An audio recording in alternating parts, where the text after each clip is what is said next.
sœurs, ici, dans le l'autre peuple haïtien.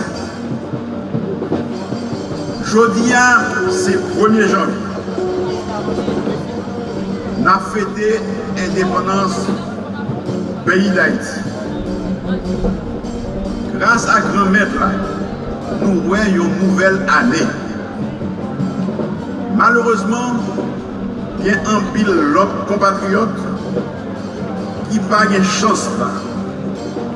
Machine et sécurité, choléra et malcité, parti avec eux avant l'heure. Je pense à la famille qui n'est pas capable, dans l'occasion ça, de sous avec eux. Ça fait nous mal en pile. Mais ça va nous tout détermination pour changer ça. Pour tout le monde qui est tombé dans de mauvaises conditions, je demande, s'il vous plaît, faites un petit moment de silence dans la mémoire. En campé dans la mémoire. Et le 1er janvier. Et il est de bon ton de rappeler au monde entier et à la jeune génération de chez nous, en particulier, cette leçon magistrale d'humanisme, de dignité, de liberté et de respect des droits humains que nos ancêtres ont donné à la terre entière. Aux yeux de l'univers étonné, nous avons donné l'exemple héroïque d'un peuple qui renversa toutes les barrières et tous les obstacles pour s'élever au rang de première république libre du monde. En remportant cette victoire mémorable, les Haïtiens ont appris aux esclavagistes de partout qui se prétendaient civilisés que l'asservissement et l'exploitation de l'homme par l'homme étaient inhumains et déshonoraient ceux qui le faisaient. Il faudra du temps, beaucoup de temps pour les ramener tous à la raison. Mais nous avions tracé la voie et montré le chemin qui conduit à la liberté, en nous battant pour concrétiser le principe fondamental de la Déclaration universelle des droits de l'homme, qui soutient que tous les êtres humains, quelle que soit leur race ou leur origine, naissent et doivent vivre libres et égaux en droit. Nous autres, Haïtiens, avons raison d'être fiers de l'épopée de 1804. Nous avons raison d'en parler continuellement. Mais chaque 1er janvier doit aussi être pour nous une occasion de nous interroger systématiquement sur l'utilisation que nous avons faite de cet héritage à nous léguer par nos valeureux ancêtres. Chaque Haïtien doit se demander aujourd'hui si nos ancêtres pouvaient nous regarder les yeux dans les yeux aujourd'hui. Pourraient-ils être eux aussi fiers de nous? M'a quitté chaque monde répondre peut-être pas. Pour ma part, je dirais que nous avons dévié. Nous ne nous sommes pas toujours montrés à la hauteur de ce que le monde pouvait attendre d'un peuple qui a fait 1804. Un peuple qui a par le passé su transcender ses divergences, faire preuve d'intelligence et comprendre que c'est dans l'unité seulement qu'il était possible pour des va-nu-pieds de vaincre et de faire capituler l'une des armées les plus puissantes de l'époque. La victoire de 1804 a eu des répercussions mondiales. Nous avons réussi à exporter la révolution haïtienne. Nous avons aidé de nombreux peuples de l'Amérique latine à se libérer du joug des puissances coloniales, moyennant un engagement formel à proclamer la fin de l'esclavage dans tous les territoires libérés. peu de gens le savent. Mais c'est à cause de la défaite cinglante du corps expéditionnaire d'élite de Napoléon en Haïti que celui-ci a décidé de se retirer de la Louisiane et de céder aux Américains cette colonie qui représentait alors le tiers du territoire actuel des États-Unis. Chers compatriotes, je veux m'adresser en particulier aux jeunes Haïtiens, filles et garçons.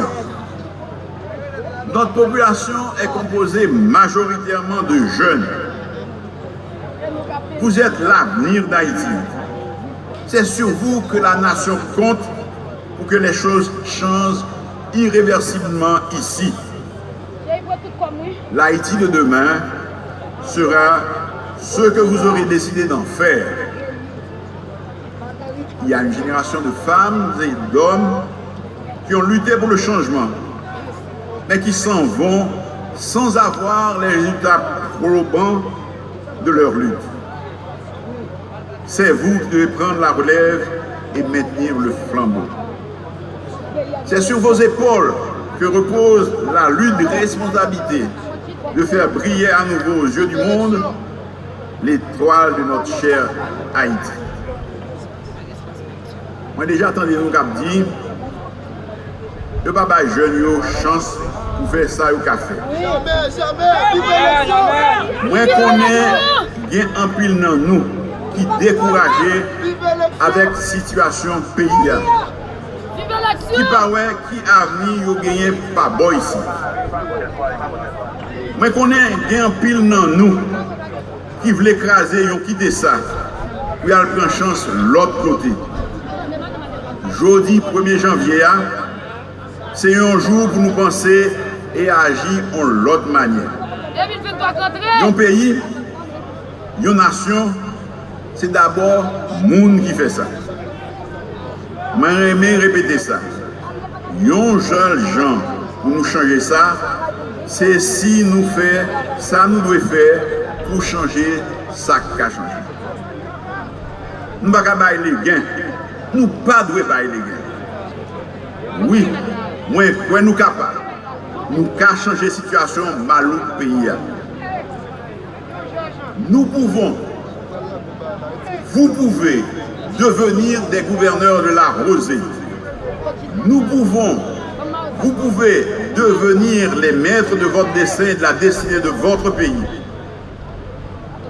Certains vous diront, Aksa pays a traversé là, le monde rêvé, j'éclaire. Oui, je rêve les yeux grands ouverts. Si les pères fondateurs de la nation n'avaient pas eu un rêve plus grand qu'eux, croyez-vous qu'ils se seraient engagés dans ce combat inégal contre la puissante armée coloniale? Tout le monde a dit au fou, bataille a perdu d'avance. La soif de liberté, l'envie de vaincre, le désir de changer ça, a décuplé leurs forces et ils ont réussi.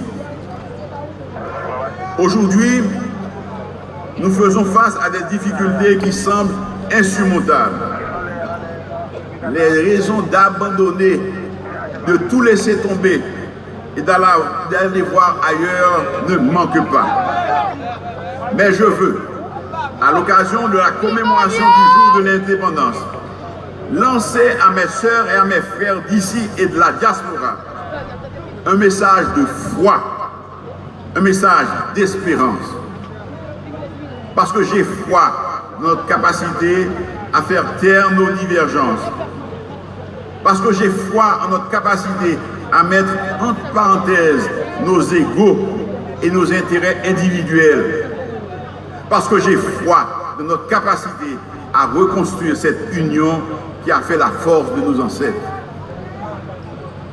Oui, nous pouvons, si nous le voulons, vaincre ceux qui, directement ou indirectement, entretiennent dans notre pays un climat de violence et d'insécurité.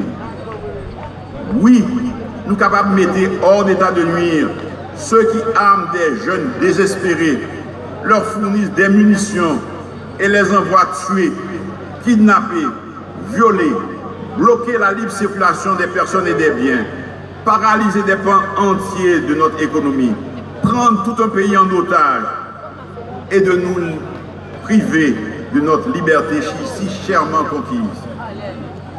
À cela, je veux dire que leur entreprise criminelle n'a pas d'avenir.